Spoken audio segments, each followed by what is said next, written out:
Abraham and the covenant of circumcision. When Abram was 99 years old, the Lord appeared to Abram and said to him, I am God Almighty, walk before me, and be blameless, that I may make my covenant between me and you, and may multiply you greatly. Then Abram fell on his face. And God said to him, Behold, my covenant is with you, and you shall be the father of a multitude of nations.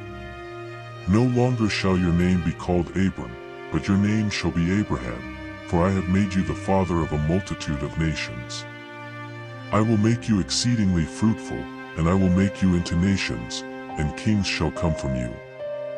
And I will establish my covenant between me and you and your offspring after you throughout their generations for an everlasting covenant, to be God to you and to your offspring after you.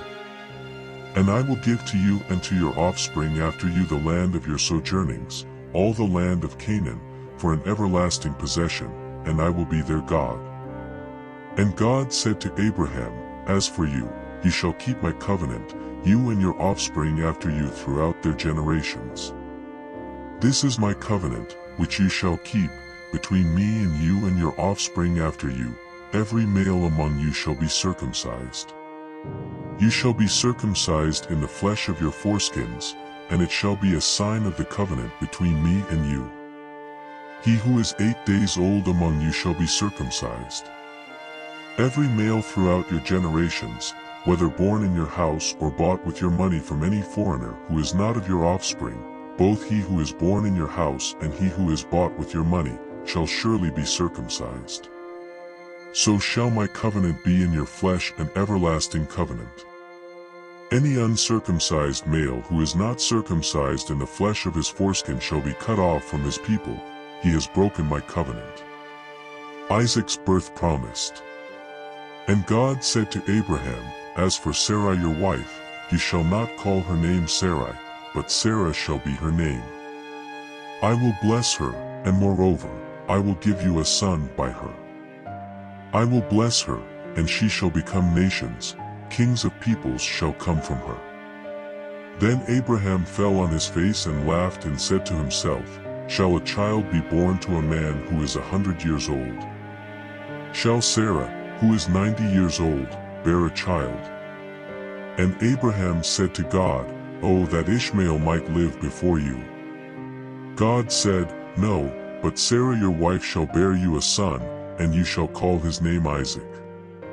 I will establish my covenant with him as an everlasting covenant for his offspring after him. As for Ishmael, I have heard you. Behold, I have blessed him and will make him fruitful and multiply him greatly.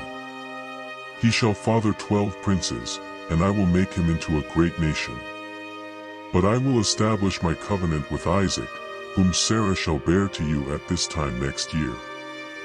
When he had finished talking with him, God went up from Abraham. Then Abraham took Ishmael his son and all those born in his house or bought with his money, every male among the men of Abraham's house, and he circumcised the flesh of their foreskins that very day, as God had said to him. Abraham was 99 years old when he was circumcised in the flesh of his foreskin. And Ishmael his son was 13 years old when he was circumcised in the flesh of his foreskin. That very day Abraham and his son Ishmael were circumcised. And all the men of his house, those born in the house and those bought with money from a foreigner, were circumcised with him.